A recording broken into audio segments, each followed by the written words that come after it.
नमस्कार साथियों, स्वागत है आप सभी का वैल्यू व्यू आईएएस एकेडमी के इस यूट्यूब प्लेटफॉर्म पर। उम्मीद करता हूं आप सभी अच्छे होंगे।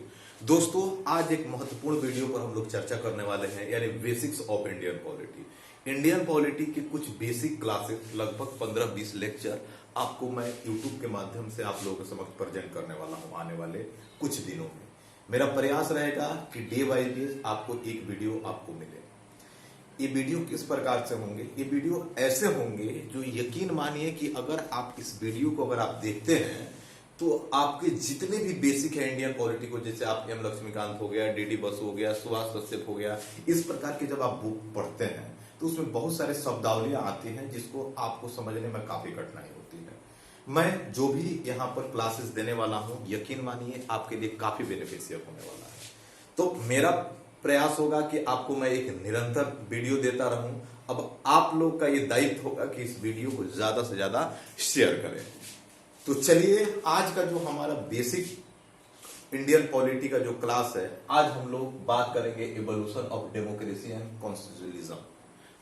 आसान भाषा में कहूं तो लगभग डेमोक्रेसी, जिसको आप लोकतंत्र कहते हैं, लोकतंत्र का डेवलपमेंट कैसे हुआ इस दुनिया में, और एक संविधान है और संविधान से संविधानवाद बनते हैं, इसका क्या मीनिंग है और इससे संबंधित क्या क्या चैलेंजेस हैं, इसको हम लोग इस वीडियो के माध्यम से जानने वाले हैं। निरंतर बने रहिएगा, पूरे वीडियो को एंड तक जरूर देखिएगा। यकीन मानिए आपके इस दोनों टॉपिक से जितने भी कंफ्यूजन रहे होंगे आज तक, आज की इस वीडियो के बाद आपके किसी भी प्रकार के कंफ्यूजन नहीं रह जाएंगे। तो सबसे पहले मैं दो चीजें अभी बताऊंगा इस टॉपिक पे आने से पहले, कि हमारा लोकतंत्र किसको कहते हैं और दूसरा संविधान किसको कहते हैं। तो जैसा कि आप सभी को पता है कि पहले मोनार्की हुआ करता था। मोनार्की मतलब राजतंत्र, जिसमें राजा का शासन होता था, आप इससे वाकिफ हैं। लेकिन बहुत सारे कुछ आप लोगों ने सुना होगा, फ्रेंच रेवोल्यूशन, उसमें आप देखेंगे कि इस राजतंत्र को उखाड़ करके फेंक दिया गया। लोग अपने राइट्स की बात कर रहे थे। कि अब मुद्दा यह है कि जैसे अगर एक राजा है तो राजा ऐसा ये बोलता हुआ प्रतीत होता था कि ईश्वर के द्वारा उस राजा को भेजा गया है। अब ईश्वर ने राजा को भेजा है और राजा जो है वह लोगों पर राज्य करेगा। पहले जब एनलाइटमेंट की प्रक्रिया नहीं हुई थी, पुनर्जागरण नहीं हुए थे, तो खास करके यूरोप में इस बातों को माना जा रहा था। लेकिन जैसे ही एनलाइटमेंट हुआ, पुनर्जागरण हुआ, बड़े बड़े दार्शनिक जैसे रूसो हो गए, बेंथम हो गए, आपके इस सारे लोगों ने लगभग दुनिया वालों को यह बताना शुरू किया कि रियल में चीजें क्या है, इस चीज को समझो। तो जहां जहां दुनिया में राजतंत्र था, एक लंबी कहानी है, उस पर ज्यादा जाने की जरूरत नहीं है। तो लोगों ने इस राजतंत्र को उखाड़ फेंका और वहां से एक प्रक्रिया चालू हुई जिसको बोलते हैं हम लोग लोकतंत्र, जिसमें जनता की भूमिका ज्यादा होती है। जनता के द्वारा ही, जनता में से ही कुछ लोग को जनता के द्वारा सेलेक्ट किया जाता है और वही लोग जनता के ऊपर शासन करते हैं। वही क्या है? आपका डेमोक्रेसी है। आप लोगों को पता ही होगा, राजतंत्र जिसमें राजा के द्वारा शासन व्यवस्था चलाए जाते हैं। तो मैं ऐसा समझता हूं कि छोटी छोटी चीजें जो है, राजतंत्र क्या है, लोकतंत्र क्या है, इस चीज को आप लोग समझ पा रहे होंगे। मैं पूरी हिस्ट्री की बात करूंगा कि कैसे कैसे सिस्टम डेवलप हुए, कैसे लोकतंत्र रनिंग में आया, इनिशियल स्टेज में क्या था। अब एक शब्द और होता है जिसको बोलते हैं हम लोग संविधान, जिसको बोलते हैं कॉन्स्टिट्यूशन, जिसको आप समझते हैं एक लिखित दस्तावेज के रूप में। अब मुद्दा यह है कि आखिर इस कॉन्स्टिट्यूशन को कैसे डिफाइन किया जाए, और इसी कॉन्स्टिट्यूशन से कॉन्स्टिट्यूशनलिज्म बनेगा, इस संविधान से संविधानवाद बनेगा। तो जब तक हम संविधान नहीं पढ़ेंगे, संविधानवाद को समझना कठिन होगा। अब संविधान क्या हो सकता है? अभी मैंने बताया कि जो डेमोक्रेसी होगा, जो डेमोक्रेसी आपका होगा, इसमें दो लोगों की भूमिका सबसे इंपॉर्टेंट होगी। फर्स्ट क्राइटेरिया है कि आपका जो पीपल होगा, जो जनता होगा, जनता की महत्वपूर्ण भूमिका मानी जाएगी। और इस जनता के द्वारा जो एक कैंडिडेट होगा, और उस कैंडिडेटों का एक समूह होगा जिसको हम सरकार बोलते हैं।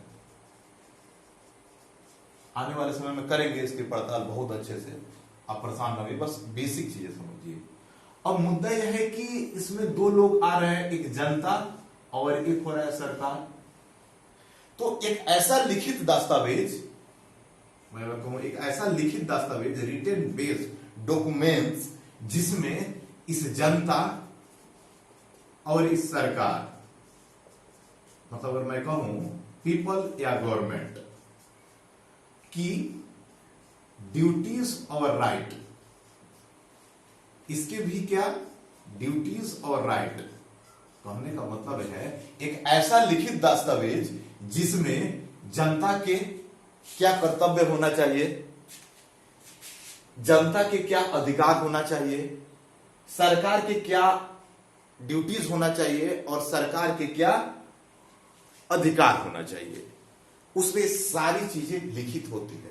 उसको हम लोग आसान भाषा में कहें तो उसको संविधान कहते हैं। बहुत सारे देशों में ये चीजें लिखित रूप में हो सकती है, बहुत सारे देशों में अलिखित रूप में हो सकती है।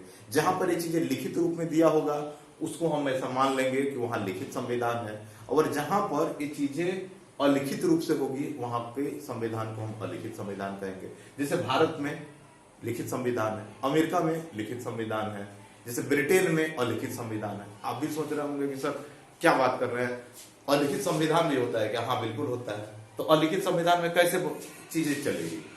तो आप देखिए, जैसे आप कोई फेस्टिवल सेलिब्रेट करते हैं किसी भी धर्म के, जैसे मान के चलिए हिंदू लोग जो हैं वो दीपावली सेलिब्रेट करते हैं, होली सेलिब्रेट करते हैं, मुस्लिम भाई लोग ईद सेलिब्रेट करते हैं, क्रिश्चियन लोग एक्समस वगैरह मनाते रहते हैं। तो ये चीजें कहीं मतलब कहीं ना कहीं एक छोटी छोटी कहानी में लिखी होगी। क्या उसका एक डेटा तैयार किया गया है जिस प्रकार से कॉन्स्टिट्यूशन होते हैं? नहीं ना, लेकिन एक निरंतर प्रक्रिया के अनुसार उस सारे प्रोसेस को फॉलो किया जाता है। जैसे मान के चलिए कि अगर हिंदू धर्म में अगर कोई मतलब पूजा वगैरह होते हैं तो पूजा में किस प्रकार के क्राइटेरिया होना चाहिए, क्या क्या प्रिकॉशन रखना चाहिए, ये हर जगह तो लिखा नहीं गया है। लेकिन ये लोग, जिन लोगों को उसमें आस्था है, ट्रस्ट है, तो लोगों को सारा चीजें पहले से याद रहता है और उसके अकॉर्डिंग वो काम करते हैं।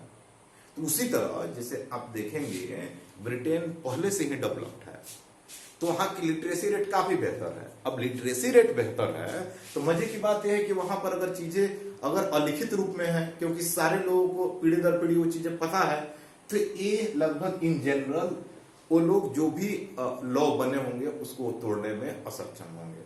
हमारे यहाँ क्या है, हमारे यहाँ ये प्रॉब्लम है कि लिटरेसी रेट तो अभी तो जब देश जब आजाद हो रहा था उसके कंपेयर में हम लोग तो अभी के समय में अच्छा जा रहे हैं, लेकिन जिस प्रकार की लिटरेसी रेट का डेवलपमेंट हो रहा है, जरा एक बार सोचिएगा, क्या उसी को लिटरेसी रेट कहा जाए?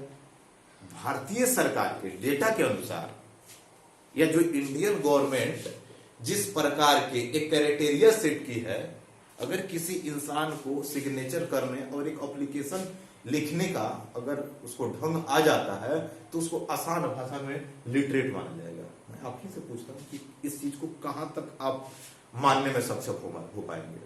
जब तक इंसान में क्रिटिकली चीज नहीं होगी। जैसे डेमोक्रेसी की बात चल रही है, देश में बहुत प्रकार के मतलब पॉलिटिकल चीजें चलती रहती है, तो एक आम इंसान जिसको एक नई डिफिनेशन के अनुसार जो लिटरेसी रेट के तहत रखा जाता है, उस इंसान को कहां तक उस पॉलिटिकल पॉइंट ऑफ व्यू की समझने की क्षमता होगी? वो कैसे समझ पाएगा कि अगर हम किसी को वोट दे रहे हैं तो वह एक व्यवस्थित व्यक्ति को दे रहे हैं? तो कहीं ना कहीं ये चीजें चैलेंजेस है, इस पर हम लोग उतना पड़ताल नहीं करेंगे। इससे मैं ऐसा उम्मीद करता हूं कि आप लोगों को चीजें पता होगी। दो चीजें हम लोगों ने जाना कि लगभग ये डेमोक्रेसी क्या होती है और कॉन्स्टिट्यूशन क्या होते हैं। अब इसी कॉन्स्टिट्यूशन से निकल के आता है कॉन्स्टिट्यूशनलिज्म, यानी इसको बोलते हैं संविधानवाद। अब संविधानवाद क्या है कि इस संविधान को चलाने वाला, जो संविधान बनाया जाएगा, इस संविधान को चलाने वाला एक ऐसा इंसान हो जिसको ये पता हो कि हमको इस संविधान का जो एक क्राइटेरिया है, उस क्राइटेरिया के अंदर रह करके किस प्रकार के राइट्स जनता को देने हैं, क्या जनता के हित में किस प्रकार के वेलफेयर के काम करना है, क्या वो मतलब वो काम नहीं करना है जिसमें सरकार न रह के डिक्टेटर हो जाए। मतलब सरकार अपने मन के हिसाब से ज्यादा काम न करके संविधान में जो चीजें जो दिया हुआ है उसके अकॉर्डिंग चले, जो लोग डिमांड कर रहे हैं उस डिमांड को फुलफिल करे, जो आपका संविधान कर रहा है उस संविधान के अकॉर्डिंग अपने आप को लेकर के चले। ये स्थिति जहां पर होती है वहां पर हम ऐसा मानते हैं कि वहां पर संविधानवाद की स्थिति है। अब आने वाले कुछ समय में हम बात करते हैं कि लगभग एक कॉन्स्टिट्यूशनलिज्म के मतलब वो कौन कौन से ऐसे पैरामीटर्स हैं जो चैलेंजेस उत्पन्न कर रहे हैं आज के वर्तमान परिदृश्य में।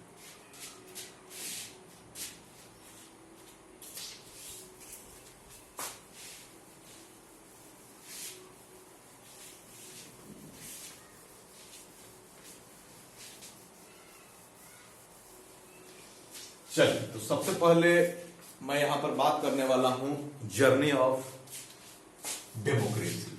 मैं बात करूंगा जर्नी ऑफ डेमोक्रेसी, कैसे माना जाए कि कैसे स्टार्ट हुआ जर्नी डेमोक्रेसी का। मैं इसमें 3 दुनिया में घटित घटनाओं पर चर्चा करूंगा।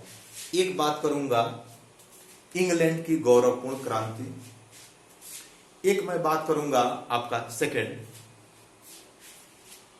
अमेरिकन रिवॉल्यूशन की, और तीसरी मैं बात करूंगा आपके फ्रेंच रिवॉल्यूशन की। और इस 3 क्राइटेरिया में आपको समझ में आ जाएगा कि डेमोक्रेसी का प्रोसेस कैसे फॉलो हुआ। इससे पहले थोड़ा सा इसके बेसिक पर चर्चा कर लेते हैं। अक्सर आप नरेंद्र मोदी साहब को मतलब विश्व मंच पर ये देखते हैं कि वो दुनिया के सबसे पुराने और बड़े लोकतंत्र के मतलब इस प्रकार के शब्दावलियों का प्रयोग करते हैं। जरा सोचे हैं इस प्रकार का वो शब्दावली का प्रयोग क्यों करते हैं, उसकी क्या क्राइटेरिया है। तो क्योंकि भारत का इतिहास रहा है कि जो आज लगभग आप देखते हैं, अभी रिसेंट डेज में अगर बात करें तो अभी डेमोक्रेसी जो है या संविधान लिखे गए हैं ये कितनी पुरानी हो सकती है। अगर मैं कहूं तो लगभग एक लिखित कॉन्स्टिट्यूशन अगर अच्छे तरीका से देखा जाए तो लगभग 1787 के आसपास अमेरिका ने बनाया। तो 1787 से आज ऐड कर लीजिए कितने हो जाएंगे, लगभग 1800 1900, लगभग 250 साल मान लीजिए, लगभग 250 साल। लेकिन जो भारत का जो क्राइटेरिया है जहां से हम लोग निवास करते हैं भारत का इतिहास गवाह है कि इस डेमोक्रेसी नाम का ये जो प्रोसेस है, एक क्राइटेरिया है जो दुनिया आज के समय में जो मैसेज देता रहता है, यह 200-250 साल का पुराना नहीं है, लगभग 2500-3000 साल पुराना है। आप बोलेंगे कैसे, क्या बात कर रहे हैं। जब हम एंशिएंट टाइम की जब हम बात करते हैं, एंशिएंट हिस्ट्री पढ़ते हैं, तो उसमें आप एक पीरियड पढ़ते होंगे वैदिक पीरियड। और वैदिक पीरियड में आप देखेंगे वैदिक पीरियड जो है उसमें लगभग आपका एक सभा और समिति होता था, सभा और समिति, और कहीं ना कहीं ये समिति उच्च स्तरीय होता था और सभा लोगों को बुलाई जाती थी। इसमें बैठक होता था, बातें होती थी इस मुद्दे पर, सब चीज का, और जो लोग की डिमांड होती है उसको पूरा किया जाता था, लोगों की बातों को सुना जाता था। लेकिन ये तो इंडिया की बात है, कुछ दुनिया में भी कुछ इंसिडेंट हुए थे। जैसे आपने एक जगह का नाम सुना होगा, यूनान का, यूनान का आपने नाम सुना होगा। अब यूनान में भी, क्योंकि यूनान की जो अगर देखा जाए तो जनसंख्या कम था, आज भी कम ही है, आप इसको आज यूनान नहीं ग्रीस के नाम से जानते हैं।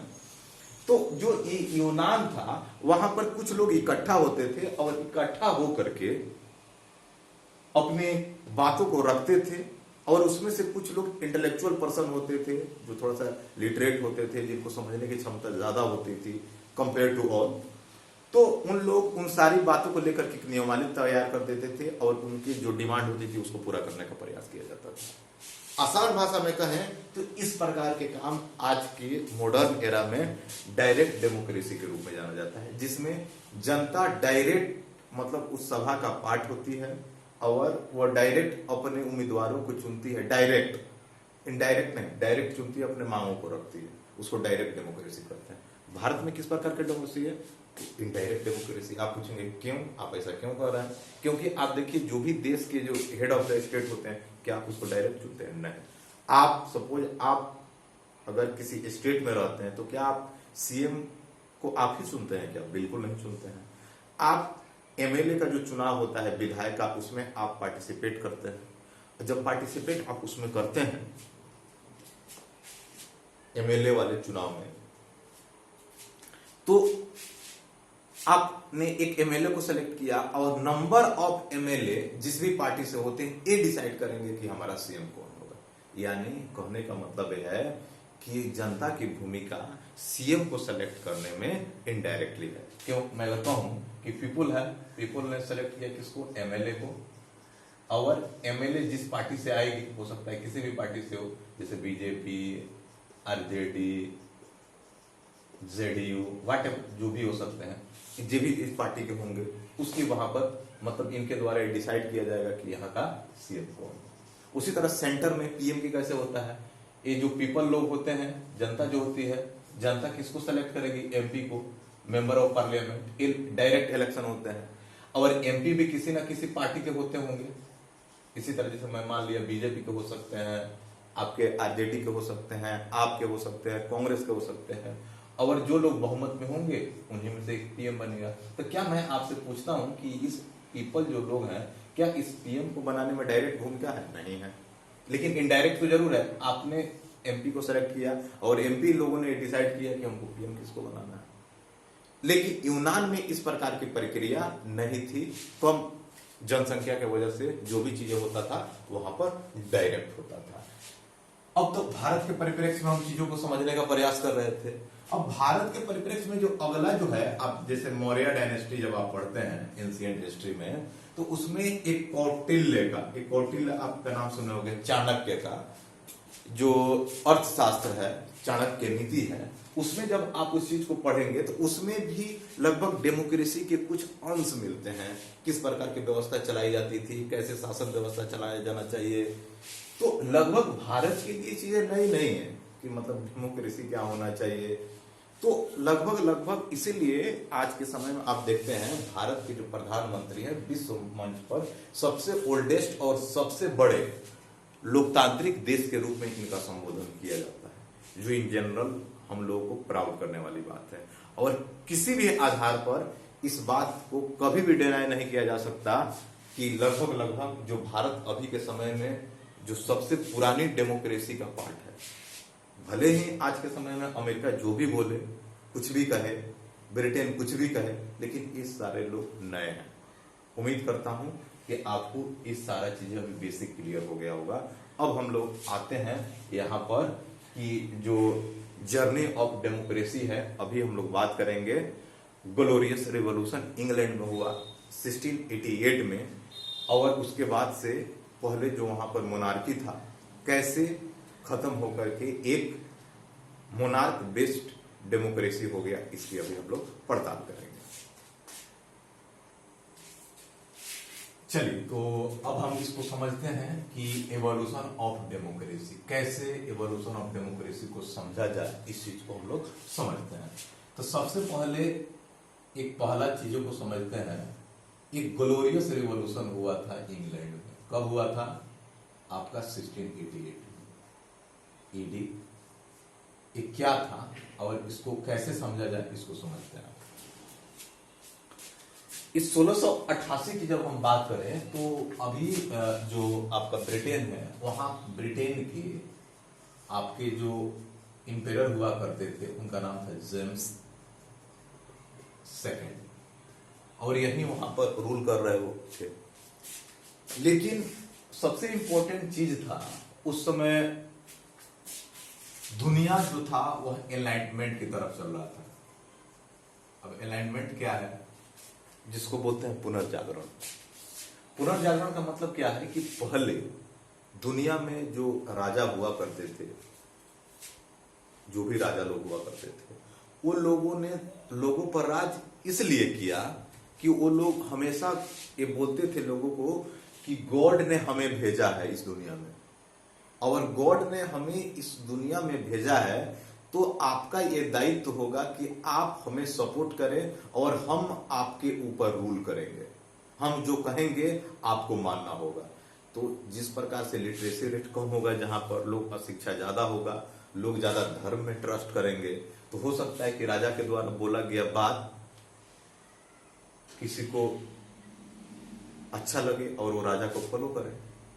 लेकिन बहुत सारे दार्शनिक इस फेज में आए, और इसी फेज में, इसी समय के एक दार्शनिक हुए जिनका नाम था जॉन लॉक। इस जॉन लॉक ने कमाल कर दिया, ऐसी कुछ थीसिस दिया, कुछ विचारधारा दिए जिसमें इन्होंने इंडिविजुअलिज्म, जिसको बोलते हैं व्यक्तिवाद पर ज्यादा फोकस किया। अब आप भी सोचेंगे कि व्यक्तिवाद क्या है।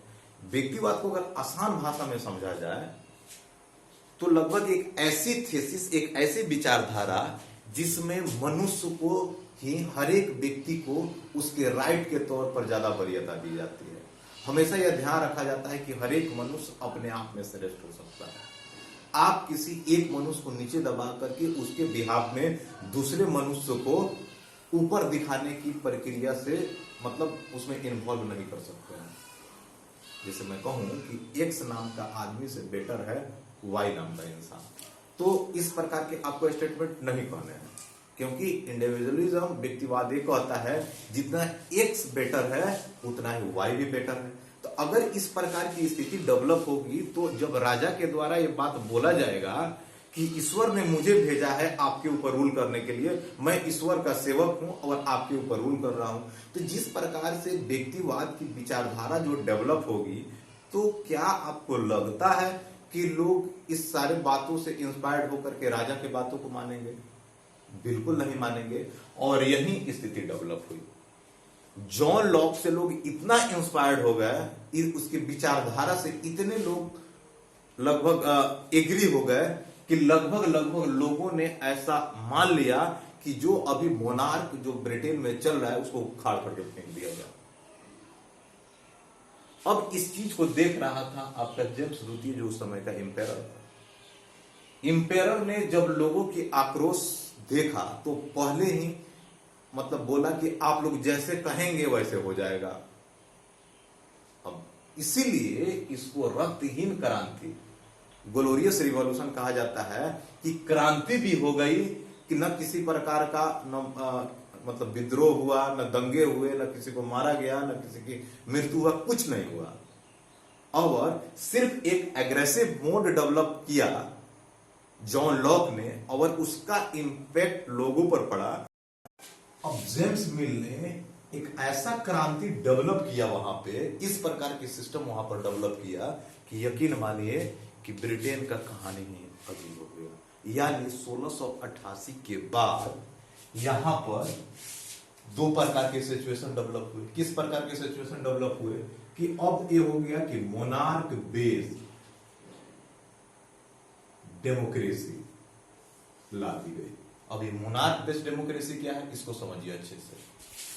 मोनार्क बेस्ड डेमोक्रेसी का मतलब ये होता है कि इसमें जनता भी होगी, जिसको बोलते हैं आप पीपल, और इसमें आपके मोनार्क भी होंगे।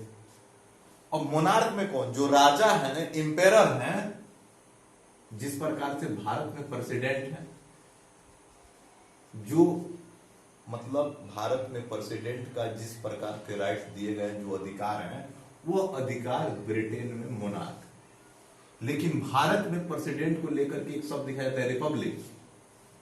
रिपब्लिक का मतलब है कि ये चीजें बर्थ बेसिस पर नहीं है, यानी मैं कहूं बर्थ बेस पर बिल्कुल नहीं है, यानी जो उसके लायक है with the help of election आप प्रेसिडेंट बनते हैं। लेकिन ब्रिटेन में क्या है कि जो मोनार्क होगा, जो राजा होगा, राजा का जो बेटा होगा वह अगला इंपेरर होगा यहाँ का। जो काम यहाँ का भारत में प्रेसिडेंट करते हैं वही काम वहां का मोनार्क करेगा। और इस जनता के द्वारा जो वास्तविक पावर जो होगी वो यहाँ के मतलब प्राइम मिनिस्टर में होगी, जो अभी आपको पता ही होगा कि ऋषि सुनक जी हैं वहां के। और ये पीएम का इलेक्शन जो होगा वो जनता के द्वारा होगा। अब जनता के द्वारा इस पीएम का सिलेक्शन अगर हो रहा है तो कहीं ना कहीं आप इसको बोलेंगे हाँ डेमोक्रेसी है। राजा है, बिल्कुल है, तो यहाँ पर राजा भी है। तो इन दोनों के मिश्रण से जो नई व्यवस्था जो डेवलप किया गया उसको मोनार्क बेस्ड डेमोक्रेसी कहा जाता है। उम्मीद करता हूं कि आपको ये चीजें क्लियर हो गया। और 1688 के बाद कहानी कुछ ऐसा हुआ कि इंग्लैंड में लगभग जो पहले जो मोनार्की जो चल रहा था वो मोनार्की खत्म हो गया। अब मोनार्क और डेमोक्रेसी के मिश्रण से एक नई व्यवस्था चालू हो गई। लेकिन यहां ध्यान रखने वाली बात है कि जो नई जो डेमोक्रेसी सिस्टम जो लाया गया उसको लिखित रूप में नहीं लाया गया। क्योंकि आगे आने वाले समय में मैं आपको बताऊंगा कि लगभग अमेरिका में भी रिवॉल्यूशन होंगे, लेकिन जब अमेरिका में जब क्रांति होगी तो क्रांति खत्म होने के बाद सरकार की शासन व्यवस्था चलाने के लिए, डेमोक्रेसी के वे में अपने आप को चलाने के लिए जो वहां के लोग होंगे एक लिखित दस्तावेज तैयार करेंगे जिस सिस्टम को कैसे चलाया जाए, और उसके लिए जिस सिस्टम की आवश्यकता होगी वही कॉन्स्टिट्यूशन होगा। लेकिन यहां पर जो 1688 में जो ग्लोरियस रिवॉल्यूशन हुए, इस रिवॉल्यूशन में किसी भी प्रकार के एक रिटन बेस्ड डॉक्यूमेंट तैयार नहीं किया गया। जस्ट इस प्रोसेस को मान लिया गया कि हाँ, जनता एक पीएम को सेलेक्ट करेगी, पीएम जो होगा एक वास्तविक पावर रखेगा सिस्टम को चलाने के लिए, और एक और भी हेड ऑफ द स्टेट होंगे जिसको अभी के समय में ताज बोला जाता है, महारानी जिसको लीड करेंगी या वहां के इंपेरर लीड करेंगे, और उनका जो पावर होगा वो नाम मात्र का होगा। समझ पा रहे हैं क्या? उम्मीद करते हैं कि आपको एक पहला स्टेज समझ में आ गया। तो लगभग दुनिया में जो एक डेमोक्रेसी आया, पहला डेमोक्रेसी आया, वह डेमोक्रेसी डायरेक्टली डेमोक्रेसी ना आकर के लगभग एक मोनार्क के रूप में ही डेमोक्रेसी का प्रोसेस फ्लो हुआ। टाइम था 1688। उम्मीद करते हैं कि ये चीजें इतनी आपको क्लियर हो गया होगा। अब जो दूसरा फेज जो हम बात करेंगे, तो पहला फेज हो गया हमारा, दूसरा फेज की बात करेंगे वह अमेरिकन रिवॉल्यूशन की बात करेंगे। कब हुआ था? लगभग 1776 के आसपास, 1776 ईडी की बात है। अलग अलग किताबों में भी हो सकता है कि कुछ डेटा इधर उधर हो जाए। देखिए, मैं चीजें जो है उसको मैं बिल्कुल अपने तरीका से आप लोगों को समझाने का प्रयास करूंगा। चीजें बिल्कुल नहीं है कि मतलब चीजें नोट्स पढ़ा जाए, नोट्स के अकॉर्डिंग पढ़ दिया जाए, बता दिया जाए, मेरा बिल्कुल कंसेप्ट नहीं है। और मैं ऐसा बिल्कुल मान के चलता हूं कि पढ़ाने का तरीका यही होना चाहिए कि आप अपने जिस पॉइंट ऑफ व्यू से आप चीजों को समझा है, उसी पॉइंट ऑफ व्यू के माध्यम से जिनको आपको बताना है उस वे में बताइए। क्योंकि जो किताबें जो होती है, किताब को आप डायरेक्ट पढ़ेंगे तो वो लोग पर्टिकुलरली किस प्रोसेस में लेकर के जाना है वो लोग नहीं लिखते। उनको जैसे हिसाब से लगता है वो चीजें लिख देते हैं और आपको पढ़ने में समस्या होती है। आज की शिक्षा के व्यवसायीकरण में आपको पता ही है कि किस प्रकार के इंसिडेंट हो रहे हैं। चीजें स्लाइड रहती है, एक क्लास 30-35 मिनट या हो सकता है कि 1.5 घंटे के हो सकते हैं, और टीचर के द्वारा स्लाइड पढ़ दिया जाता है और आप सुन लेते हैं और कहानी खत्म हो जाती है। तो एक अच्छे व्यवस्थित, क्या कारण है कि एक व्यवस्थित टीचर से पढ़ा हुआ बच्चा ज्यादा बेहतर होता है इन कंपेयर टू जो भी टीचर नॉर्मल टीचर होते हैं। एक आईआईटी का बच्चा क्यों बेटर होता है in compare to normal engineering college? यही कारण होता है क्योंकि जो भी एक वर्सटाइल टीचर होते हैं ना, उनको पता है कि चीजें कौन सी चीजें कब बतानी है, कहाँ बतानी है। और बच्चा जिस दिन ये चीजें समझ गया ना, यकीन मानिए कि उसके सारे प्रॉब्लम सॉल्व हो जाएंगे।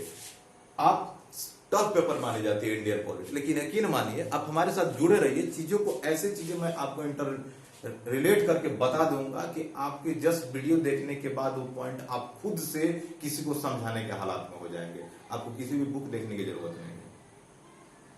चलिए, अब अमेरिका के रिवॉल्यूशन में क्या हुआ, अमेरिका की क्रांति में क्या हुआ, और यहां से कॉन्स्टिट्यूशन कैसे डेवलप हुआ और डेमोक्रेसी का जर्नी कैसे माना जाए। आपको पता होगा कि जिस प्रकार ब्रिटेन का कॉलोनी भारत था, उसी प्रकार अमेरिका भी एक समय ब्रिटेन का कॉलोनी हुआ करता था। अब जैसे अगर आप मैप बनाएंगे, लगभग चलिए मान लीजिए मतलब अमेरिका है, यहां पर बे ऑफ हडसन होगा, आप जब आप मैप वगैरह में देखेंगे। अब इस क्षेत्र में जब आप देखेंगे इस वाले क्षेत्र को, तो लगभग ये वाला क्षेत्र लगभग 13 भागों में बटा था। जब यहाँ पर क्रांति हुआ, जो वाशिंगटन साहब इसको इन जनरल लीड कर रहे थे, इसी वाशिंगटन साहब के नाम पर एक वहां पर जगह है वाशिंगटन डीसी, आप लोग वाकिफ होंगे, जो वहां की मतलब क्रांति में अहम भूमिका निभाया था इन्होंने। अब यहाँ चीजें जो होती है लगभग 13, लगभग आजादी के बाद इन्होंने सोचा कि इस 13 को क्या करना है, तो लोग आपस में मिल करके लगभग इस 13 को 50 कर दिए, यानी 50 स्टेट में बट गया। लेकिन ये 50 स्टेट सारे इंडिपेंडेंट, अब सारे लोग इंडिपेंडेंट होगा तो एक देश के रूप में कैसे माना जाए, तो 50 देश हो जाएंगे। ये सारे लोग बहुत ही होशियार किस्म के थे। इन्होंने सोचा कि हम लोगों को 50 लोगों को एक व्यवस्थित रूप से चलाने के लिए एक केंद्र का होना जरूरी है, और 50 लोगों ने मिल करके एक केंद्र का निर्माण किया।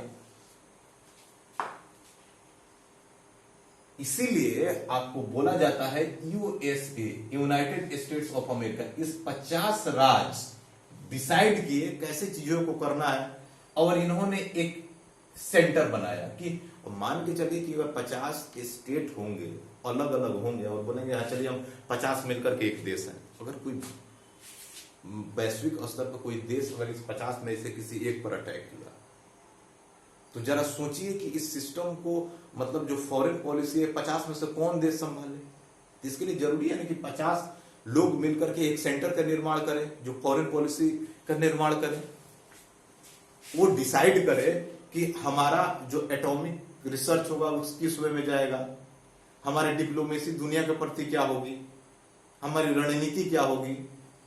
और इसी के तरीका से ये सारे 50 लोगों ने मिलकर के एक सेंटर का निर्माण किया इसे, और इसको लगभग अपने पावर को, पहले तो जो सिस्टम बनाया गया था वह सिस्टम बनाया गया था कॉन्फेडरल के तौर में।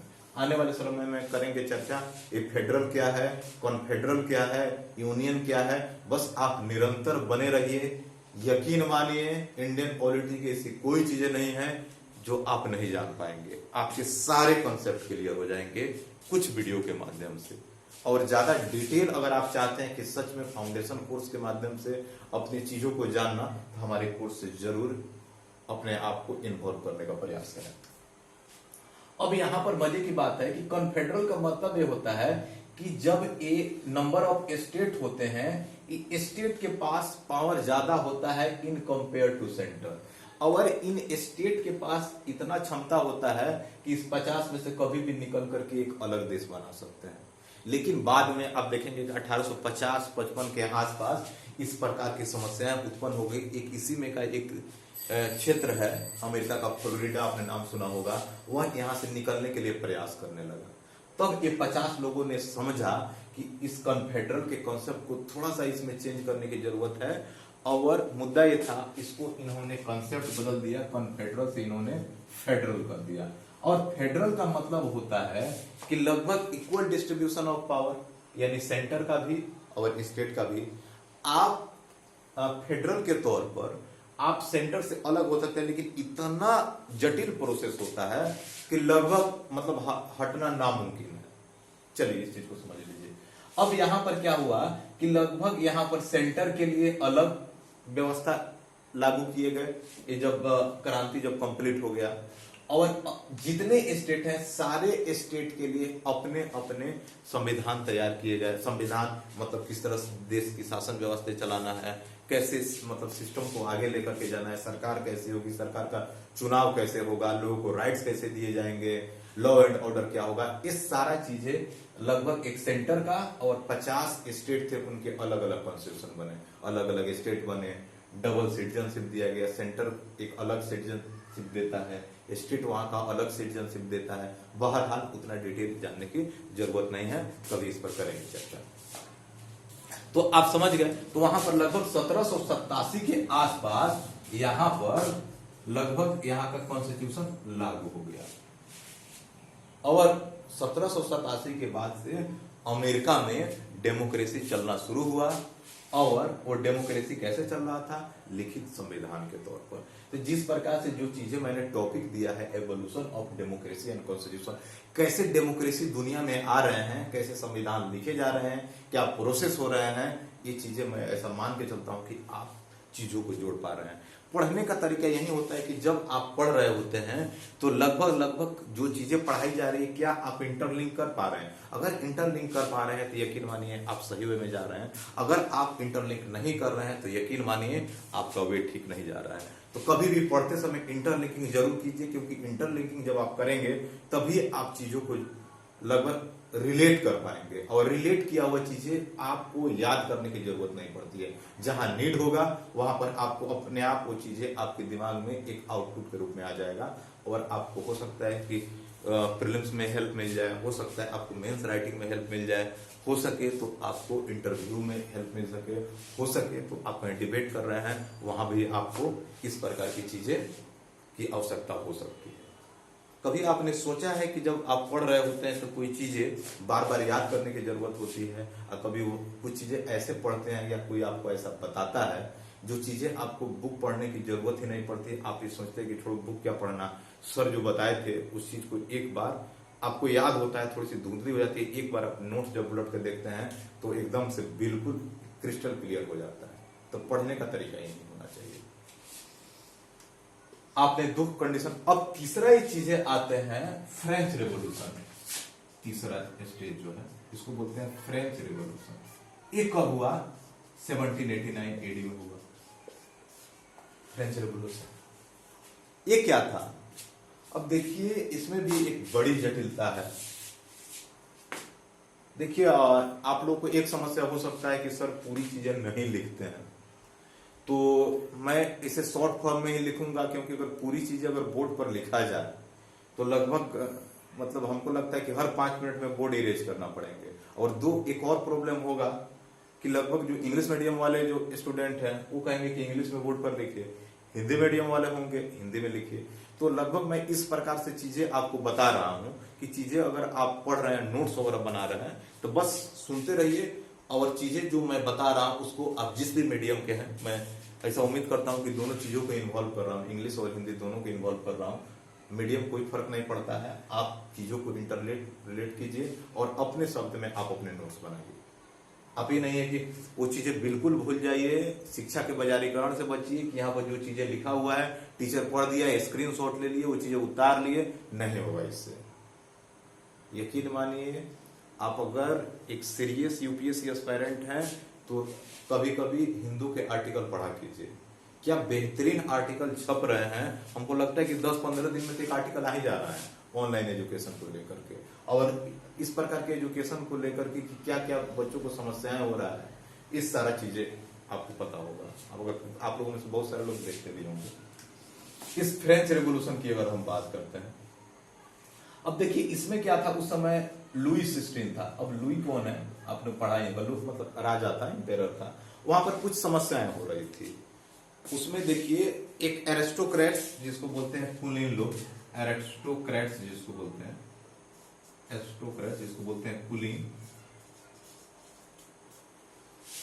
लोग थे, कुछ जनरल पर्सन भी थे और कुछ निचले स्तर के लोग थे। एक छोटी सी समरी के रूप में आपको बता देता हूं ताकि आप चीजों को जोड़ पाए। That's it. जैसे अगर मैं कहूं कि एक लैंड का टुकड़ा ले लो, पूरा फ्रांस के पास इतना 100 यूनिट लैंड है, मान लिया मैंने 100 यूनिट लैंड है इस फ्रांस के पास। इस 100 में से मैं अगर कहूं कि 97% जो लैंड होगा वह एरिस्टोक्रेट्स को जाएगा, एरिस्टोक्रेट्स को जाएगा, माने कुलीन लोगों को। 97% यूनिट इनको अगर लैंड इनके पास चला गया, टैक्स कितना देंगे? 0%। बोलेंगे चलो ठीक है। इस जनरल कैटेगरी के जो लोग होंगे, लगभग मान के चलिए कि 2.5% के आसपास इनका लैंड दे दिया गया। कितना ही देंगे? मान के चलिए 20% के आसपास ये टैक्स देंगे। अब बाकी जमीन जो बचा वो बचा 0.5%, और इस 0.5% में इन निचले स्तर को बांटिए और टैक्स इनसे कितना लीजिए? लगभग 90%, 80%। यही मामला था। अब आबादी, सबसे ज्यादा आबादी इनकी थी। जैसे मैं अगर कहूं टोटल आबादी का 80 से लेकर के लगभग 85% के आसपास यही लोग थे। अब बताइए, जनसंख्या ज्यादा, लैंड कम, टैक्स ज्यादा, उसकी संख्या, और सबसे कम कुलीन लोग थे, एरिस्टोक्रेट्स जिसको बोलते हैं। अब यही कुछ प्रोसेस था, लोगों में समस्याएं उत्पन्न हो रही थी। और मजे की बात यह थी कि उस समय कुछ दार्शनिक जैसे रूसो जैसे लोग दुनिया में अपनी छवि बनाना शुरू कर दिए थे। ये बताना शुरू कर दिए थे कि भाई जो चीजें हो रहा है वह सही नहीं है, तुम अपने राइट्स के लिए लड़ो, इक्वल डिस्ट्रीब्यूशन के लिए लड़ो। आखिर क्या कारण है कि लगभग 97% इस एरिस्टोक्रेट्स को क्यों दिए जा रहे हैं? ऐसा नहीं हो सकता है कि पूरे सिस्टम को इक्वल कर दिया जाए। तो इस पर दबाव दिया रूसो ने। कभी करेंगे चर्चा कहानी रूसो की दर्शन क्या कहता है। अभी यहीं भी हमको लगता है यही लेक्चर काफी बड़ा हो रहा है। चलिए एनीवे उस पर हम नहीं जाएंगे। तो लगभग इस प्रकार के यहाँ पर क्रांति हुए और लगभग यहाँ भी कॉन्स्टिट्यूशन लिखे गए, मतलब संविधान लिखे गए। जब आप लोगों में से कुछ लोग पढ़ रहे होंगे, मतलब या पढ़ लिए होंगे फ्रेंच रिवॉल्यूशन, तो आपके दिमाग में चल रहा होगा कि सर यहाँ पर तो कॉन्स्टिट्यूशन मल्टीपल टाइम्स लिखा गया। हाँ सही बात, लेकिन हम बेसिक की बात कर रहे हैं ना। देखिए सबसे इंपॉर्टेंट चीज होती है ना, अपने अंदर पेशेंस रखिए, जो मैच्योरिटी बोला जाता है ना, चीजों को सुनिए। बहुत सारे लोग जो देखते रहते हैं ना, आगे आगे पढ़ते हैं, अभी टीचर जो कुछ पढ़ा रहा होता है आगे इतनी आगे वो बोलते जाते हैं, लेकिन जब उसमें से आप डेप्थ में अगर टीचर कुछ सवाल कर दे तो बता नहीं पाएंगे। इस प्रकार के जो चीजें जो होती है ना, कुछ गुरु टाइप के बच्चे होते हैं जो इस प्रकार की हरकत करते हैं। मैं किसी पर्टिकुलरली पर्सन को क्रिटिसाइज नहीं कर रहा हूं, मैं ऐसा मानता हूं कि कोई इसको पर्सनली नहीं लेगा। चलिए, तो इस प्रकार से यहां भी कॉन्स्टिट्यूशन लिखे गए और दुनिया में लगभग ये सिलसिला डेवलप होना शुरू हुआ।